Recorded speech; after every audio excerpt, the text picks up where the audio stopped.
नमस्ते दोस्तों। आप सभी का हमारे चैनल पर बहुत बहुत स्वागत है।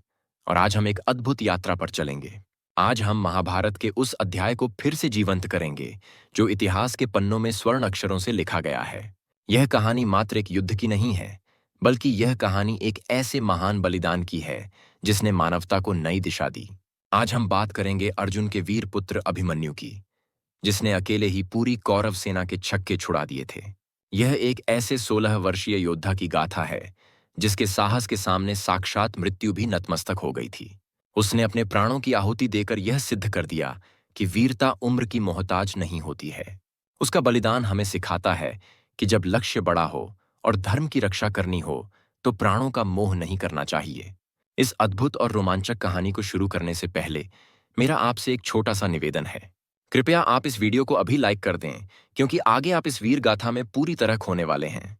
महाभारत का महायुद्ध कुरुक्षेत्र की पवित्र रणभूमि में पूरे वेग से चल रहा था। हर दिन हजारों सैनिक वीरगति को प्राप्त हो रहे थे और धरती रक्त से लाल हो चुकी थी। भीष्म पितामह के बाणों की शैया पर लेटने के बाद कौरव सेना का नेतृत्व गुरु द्रोणाचार्य के हाथों में आ गया था। दुर्योधन किसी भी कीमत पर इस युद्ध को जीतना चाहता था और इसके लिए वह बेचैन था। वह जानता था कि जब तक पांडवों में उत्साह है तब तक उन्हें हराना असंभव है। इसलिए दुर्योधन ने गुरु द्रोणाचार्य पर दबाव डाला कि वे कोई ऐसा उपाय करें जिससे युद्ध का पासा पलट जाए। दुर्योधन की योजना धर्मराज युधिष्ठिर को बंदी बनाने की थी, ताकि युद्ध को तुरंत समाप्त किया जा सके। वह जानता था कि यदि युधिष्ठिर बंदी बन गए तो पांडव अपने आप हथियार डाल देंगे। परंतु पांडवों की सुरक्षा अभेद्य थी और अर्जुन की उपस्थिति में युधिष्ठिर को छूना भी किसी के लिए संभव नहीं था। अर्जुन पांडव सेना के सबसे बड़े रक्षक थे और उनकी गांडीव की टंकार से कौरव सेना कांपती थी। इसलिए कौरवों ने शकुनि की सलाह पर एक बहुत ही गहरा और कुटिल षड्यंत्र रचा। योजना यह थी कि किसी तरह अर्जुन को युद्ध भूमि से दूर ले जाया जाए, ताकि युधिष्ठिर अकेले पड़ जाएं। त्रिगर्त देश के संसप्तकों ने अर्जुन को चुनौती दी और उन्हें ललकारा। संसप्तक वे योद्धा थे जिन्होंने शपथ ली थी कि या तो वे अर्जुन को मारेंगे या खुद मर जाएंगे। अर्जुन एक महान क्षत्रिय योद्धा थे और वे किसी भी चुनौती को अस्वीकार नहीं कर सकते थे। शत्रु की ललकार सुनकर अर्जुन का रक्त खौल उठा और वे उनका सामना करने के लिए चल पड़े। संसप्तक लड़ते हुए अर्जुन को युद्ध क्षेत्र के दक्षिणी छोर की ओर बहुत दूर ले गए। अर्जुन के जाते ही पांडव सेना की शक्ति मानो आधी रह गई थी और उनके खेमे में चिंता की लकीरें थीं। यही वह अवसर था जिसकी गुरु द्रोणाचार्य और दुर्योधन को बेसब्री से प्रतीक्षा थी। युद्ध के 13वें दिन गुरु द्रोणाचार्य ने अपनी सेना को एक बहुत ही विशिष्ट रचना में खड़ा किया। इस रचना को चक्रव्यूह का नाम दिया गया था, जो देखने में एक घूमते हुए कालचक्र की तरह प्रतीत होता था। चक्रव्यूह एक ऐसा सैन्य विन्यास था जिसे भेदना देवताओं और दानवों के लिए भी कठिन माना जाता था। इसमें सैनिक इस तरह खड़े होते थे कि बाहर से देखने पर यह एक साधारण गोलाकार घेरा लगता था, परंतु इसके भीतर सैनिकों की कई परतें होती थीं जो लगातार घूमती रहती थीं। यह व्यूह एक भूल भुलैया की तरह था, जिसमें घुसने का रास्ता तो दिखता था पर निकलने का नहीं। इस व्यूह के हर द्वार पर कौरवों के महान महारथी पहरा दे रहे थे, जो साक्षात यमराज के समान थे। गुरु द्रोणाचार्य स्वयं इस व्यूह के मुख्य द्वार पर खड़े होकर पांडवों को ललकार रहे थे। उनके साथ कर्ण, दुर्योधन, अश्वत्थामा और कृपाचार्य जैसे योद्धा व्यूह के अलग अलग हिस्सों की रक्षा कर रहे थे। पांडव सेना ने जब इस विशालकाय व्यूह को देखा तो उनके मन में भय की लहर दौड़ गई। सैनिकों में कानाफूसी होने लगी कि आज पांडवों की हार निश्चित है। महाराज युधिष्ठिर अत्यंत चिंतित हो उठे, क्योंकि वे जानते थे कि इस व्यूह को भेदना केवल अर्जुन को आता है। श्री कृष्ण और अर्जुन के अलावा प्रद्युम्न ही इस विद्या के जानकार थे, लेकिन वे वहां उपस्थित नहीं थे। भीमसेन, नकुल और सहदेव जैसे महान योद्धा भी इस विद्या से पूरी तरह अनभिज्ञ थे। युधिष्ठिर को अपनी आंखों के सामने हार दिखाई देने लगी थी और वे अत्यंत निराश होकर बैठ गए। पूरी पांडव सेना में सन्नाटा पसर गया था और सैनिकों का मनोबल तेजी से गिर रहा था। कौरव सेना से विजय के शंखनाद की ध्वनि आ रही थी, जो पांडवों के हृदय को चीर रही थी। दुर्योधन की हंसी पांडवों के खेमे तक सुनाई दे रही थी, जो उनकी विवशता का मजाक उड़ा रही थी। तभी उस निराशा के अंधकार में एक सूर्य की भांति तेजस्वी बालक युधिष्ठिर के सामने आया। वह बालक कोई और नहीं बल्कि अर्जुन और सुभद्रा का लाडला पुत्र वीर अभिमन्यु था। अभिमन्यु की आयु मात्र 16 वर्ष थी, परंतु उसका तेज हजारों सूर्यों के समान था। उसके चेहरे पर एक अद्भुत शांति थी और उसकी आंखों में आत्मविश्वास की चमक थी। उसने बड़े ही आदर के साथ महाराज युधिष्ठिर के चरण स्पर्श किए और उनकी चिंता का कारण पूछा। युधिष्ठिर ने उसे बताया कि पुत्र, आज हम एक बहुत बड़े संकट में फंस गए हैं। आज गुरु द्रोण ने चक्रव्यूह की रचना की है जिसे हम में से कोई नहीं भेद सकता। अर्जुन यहाँ नहीं है, और यदि आज हम युद्ध से पीछे हटे तो यह हमारी कायरता कहलाएगी। संसार कहेगा कि अर्जुन की अनुपस्थिति में पांडव डरकर भाग गए। यह सुनकर अभिमन्यु ने मुस्कुराते हुए कहा कि तातश्री, आप व्यर्थ ही चिंता कर रहे हैं। मैं इस चक्रव्यूह को भेदने की कला जानता हूं और मैं कौरवों के इस अभिमान को तोड़ सकता हूं। मेरे होते हुए आपको चिंता करने की कोई आवश्यकता नहीं है।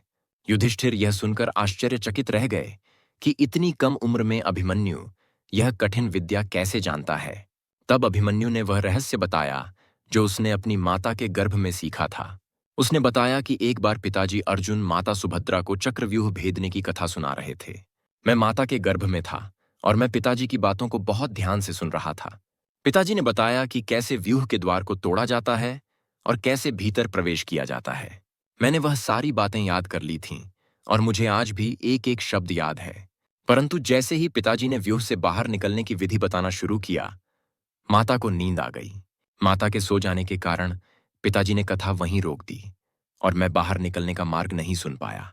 इसलिए मैं व्यूह के भीतर तो जा सकता हूं और शत्रुओं का नाश कर सकता हूं, परंतु बाहर नहीं आ सकता। यह सुनकर युधिष्ठिर का चेहरा फिर से मुरझा गया। वे बोले कि पुत्र, यह तो और भी खतरनाक है। आधा ज्ञान तो विष के समान होता है जो मृत्यु का कारण बन सकता है। हम तुम्हें ऐसे संकट में नहीं डाल सकते जहां से वापस आने का कोई रास्ता ना हो।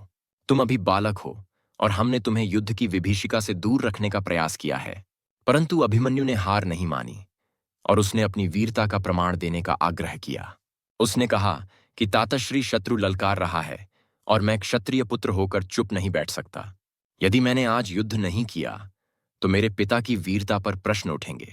लोग कहेंगे कि अर्जुन का पुत्र होकर भी वह युद्ध से डर गया। भीमसेन ने सुझाव दिया कि अभिमन्यु व्यूह को तोड़ेगा और हम सब उसके पीछे पीछे भीतर घुस जाएंगे। हम अभिमन्यु को अकेले नहीं छोड़ेंगे और उसकी रक्षा करते हुए हम भी व्यूह में प्रवेश करेंगे। जैसे ही अभिमन्यु द्वार तोड़ेगा, हम सब एक साथ आक्रमण कर देंगे। इस योजना पर विचार किया गया और अंत में युधिष्ठिर को झुकना पड़ा। उन्होंने भारी मन से अभिमन्यु को युद्ध में जाने की आज्ञा दे दी। अभिमन्यु को विशेष कवच पहनाया गया और अस्त्र शस्त्रों से सुसज्जित किया गया। उस वीर बालक ने अपने बड़ों का आशीर्वाद लिया और अपने सारथी को रथ आगे बढ़ाने का आदेश दिया। अभिमन्यु का रथ वायु वेग से कौरव सेना की ओर दौड़ा। उसके रथ के पहियों की आवाज से ही शत्रु सैनिकों के दिल दहल गए। पांडव सेना ने भी जयकारा लगाया और अभिमन्यु के पीछे चल पड़ी। जैसे ही अभिमन्यु चक्रव्यूह के मुख्य द्वार के निकट पहुंचा, कौरव सेना सतर्क हो गई। गुरु द्रोणाचार्य ने देखा कि एक बालक रथ पर सवार होकर आ रहा है। पहले तो कौरवों को लगा कि यह कोई भूल है और बालक गलती से इधर आ गया है। परंतु जब अभिमन्यु ने बाण चलाना शुरू किया तो उनकी गलतफहमी दूर हो गई। कौरव सेना ने उस पर बाणों की वर्षा कर दी ताकि उसे द्वार पर ही रोका जा सके। परंतु अभिमन्यु के हाथों की सफाई और फुर्ती देखकर बड़े बड़े योद्धा भी दंग रह गए।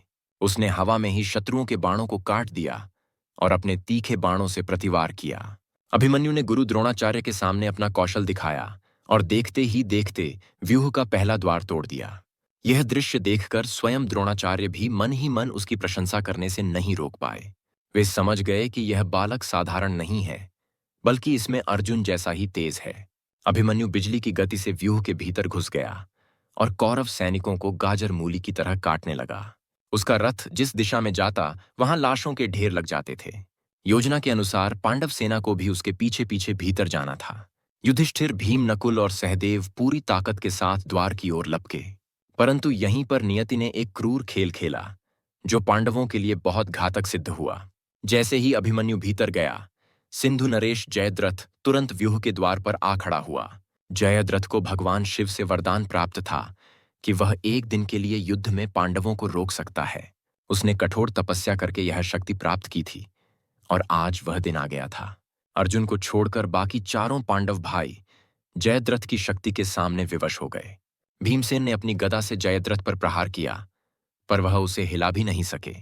युधिष्ठिर ने अपने भालों से आक्रमण किया, लेकिन जयद्रथ चट्टान की तरह खड़ा रहा। नकुल और सहदेव ने भी बहुत प्रयास किया, लेकिन वे चक्रव्यूह के भीतर प्रवेश नहीं कर सके। धीरे धीरे व्यूह का द्वार बंद हो गया और अभिमन्यु शत्रुओं के बीच अकेला रह गया।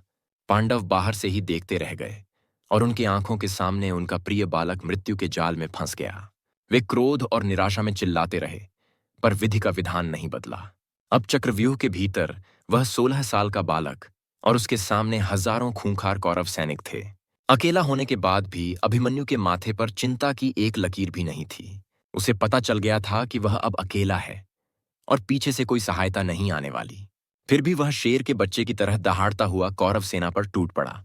उसने दुर्योधन, कर्ण, अश्वत्थामा और कृपाचार्य जैसे महारथियों को एक साथ चुनौती दे दी। कौरव सेना को विश्वास ही नहीं हो रहा था कि एक बालक उन सबको इतना परेशान कर सकता है। अभिमन्यु ने अपने बाणों से आकाश को ढक दिया था और चारों ओर केवल उसी का गर्जन सुनाई दे रहा था। उसके बाण इतने सटीक थे कि वे सीधे शत्रुओं के कवच को भेद रहे थे। महारथी कर्ण भी अभिमन्यु के पराक्रम को देखकर चकित रह गया। अभिमन्यु ने कर्ण को बुरी तरह घायल कर दिया और उसे पीछे हटने पर मजबूर कर दिया। दुर्योधन ने क्रोधित होकर अपने सभी योद्धाओं को आदेश दिया कि इस बालक को घेर लो। उसने कहा कि यह बालक आज हम सबकी नाक कटवा देगा, इसे तुरंत मार डालो। कई महारथियों ने एक साथ मिलकर अभिमन्यु पर आक्रमण करना शुरू कर दिया।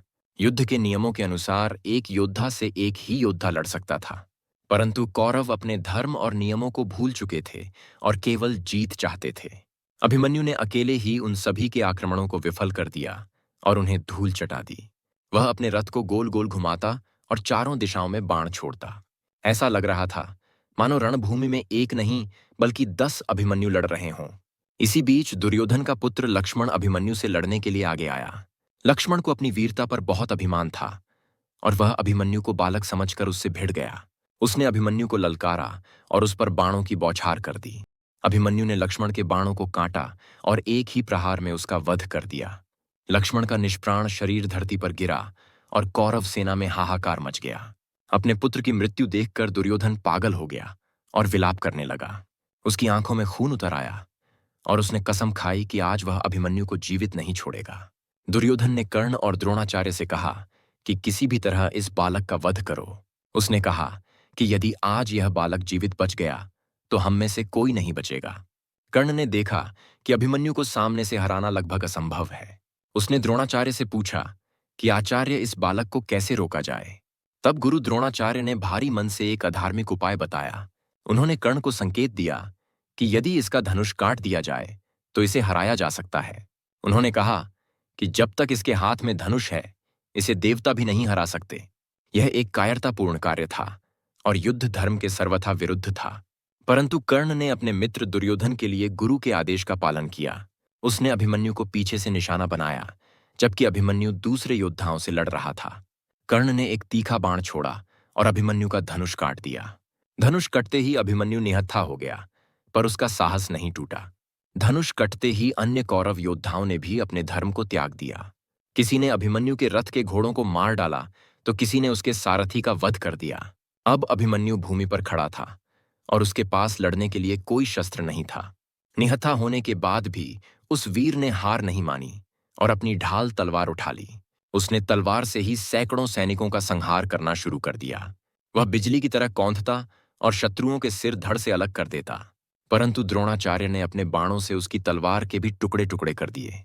उसकी ढाल भी टूट चुकी थी और अब वह पूरी तरह असुरक्षित था। अब अभिमन्यु पूरी तरह से निहत्था हो चुका था, लेकिन उसका साहस अभी भी अटूट था। उसने अपनी रक्षा के लिए अपने टूटे हुए रथ का भारी पहिया उठा लिया। वह उस पहिए को अपने सिर के ऊपर घुमाता हुआ शत्रुओं पर काल बनकर टूट पड़ा। यह दृश्य देखकर देवता भी स्वर्ग से पुष्प वर्षा करने लगे होंगे।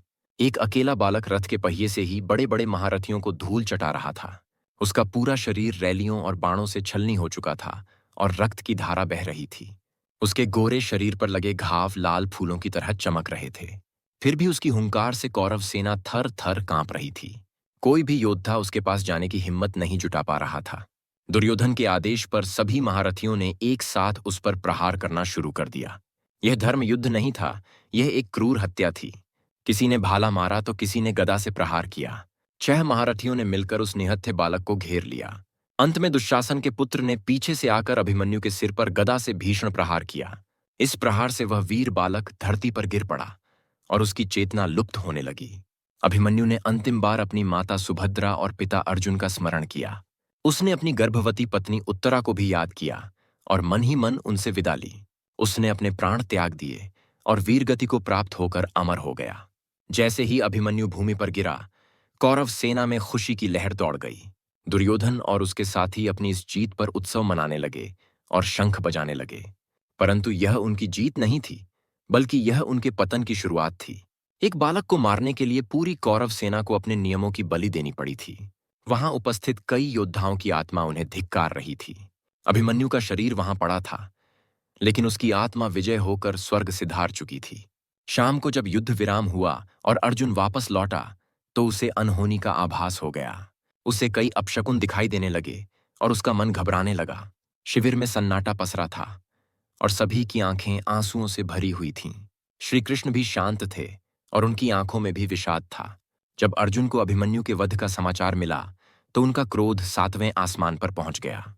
वे पुत्र शोक में विलाप करने लगे और धरती पर गिर पड़े। श्री कृष्ण ने उन्हें संभाला और उन्हें सांत्वना दी। जब अर्जुन को पता चला कि किस प्रकार अधर्म से उनके पुत्र का वध किया गया है, तो वे क्रोधित हो उठे। विशेष रूप से जयद्रथ की भूमिका जानकर उनकी आंखों में प्रतिशोध की ज्वाला भड़क उठी। उन्होंने प्रतिज्ञा ली कि कल सूर्यास्त से पहले वे जयद्रथ का वध करेंगे।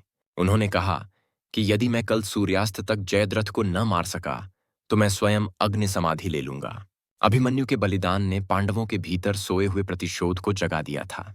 द्रौपदी और सुभद्रा का विलाप सुनकर पत्थर भी पिघल गए थे। अगले दिन का युद्ध और भी भयानक हुआ, जिसका कारण केवल अभिमन्यु की मृत्यु थी। अभिमन्यु की कहानी हमें जीवन के कई महत्वपूर्ण पाठ पढ़ाती है। यह हमें बताती है कि ज्ञान का पूरा होना कितना आवश्यक है। हमें किसी भी विद्या को सीखने में जल्दबाजी नहीं करनी चाहिए, बल्कि उसे पूर्ण रूप से ग्रहण करना चाहिए। साथ ही यह कहानी अदम्य साहस और वीरता की मिसाल पेश करती है। परिस्थितियां चाहे कितनी भी कठिन क्यों न हो, हमें अंत तक हार नहीं माननी चाहिए। अभिमन्यु जानता था कि उसकी मृत्यु निश्चित है, फिर भी उसने पीठ नहीं दिखाई। उसने कायरों की तरह जीने से बेहतर वीरों की तरह मरना उचित समझा। उसने सिद्ध कर दिया कि जीवन लंबा होना जरूरी नहीं है, बल्कि महान होना जरूरी है। आज भी जब वीरता की बात होती है, तो अभिमन्यु का नाम सबसे पहले लिया जाता है। वह एक ऐसा योद्धा था जिसने अपने पिता अर्जुन से भी अधिक ख्याति प्राप्त की। महाभारत के युद्ध में कई योद्धा मरे, लेकिन अभिमन्यु जैसा कोई नहीं था। माताएं आज भी अपने बच्चों को अभिमन्यु की कहानियां सुनाकर उनमें साहस भरती हैं। उसका जीवन बहुत छोटा था, लेकिन उसका प्रभाव युगों युगों तक रहेगा। कुरुक्षेत्र की वह भूमि आज भी उस वीर बालक के रक्त से पवित्र मानी जाती है। हमें अभिमन्यु के जीवन से प्रेरणा लेनी चाहिए और अपने जीवन में संघर्षों से नहीं घबराना चाहिए। चाहे हम अकेले हों और पूरी दुनिया हमारे खिलाफ हो, हमें सत्य के लिए लड़ना चाहिए। धर्म और सत्य की रक्षा के लिए प्राणों का बलिदान देना भी पड़े तो पीछे नहीं हटना चाहिए।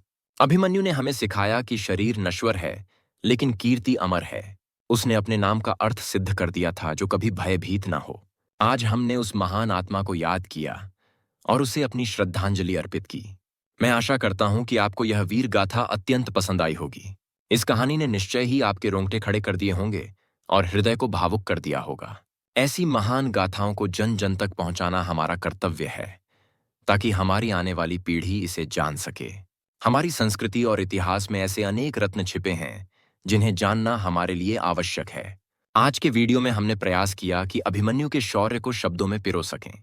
यदि आपको लगता है कि हमने इस वीर योद्धा के साथ न्याय किया है, तो अपना समर्थन दें। जाने से पहले आपसे एक बार फिर अनुरोध है कि इस वीडियो को लाइक जरूर करें। आपका एक लाइक हमें ऐसे ही और प्रेरणादायक वीडियो बनाने के लिए प्रोत्साहित करता है। हम आगे भी आपके लिए ऐसे ही रोचक और ज्ञानवर्धक प्रसंग लाते रहेंगे। तब तक के लिए आप सभी अपना ध्यान रखें और सुरक्षित रहें। जय श्री कृष्णा।